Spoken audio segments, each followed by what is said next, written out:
unser Gott, der kann dich heilen. Amen. Ja, unser Gott kann dich erfreuen. Du hörst jetzt. Ja, unser Gott kann dich befreien. Du musst aus wahrem Herzen glauben. Oh Jesus, ja, unser Gott, er kann dich heilen. Ja, unser Gott kann dich erfreuen. Ja, unser Gott kann dich befreien. Du musst aus wahrem Herzen glauben.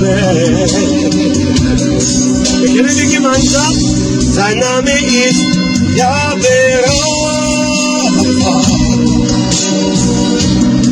Ja, dieser Gott ist unser Heiler.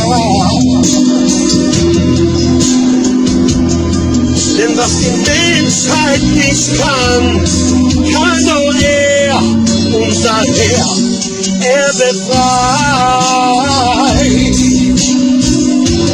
Sein Name ist Jahwe Rapha. Ja, dieser Gott ist unser Heiler.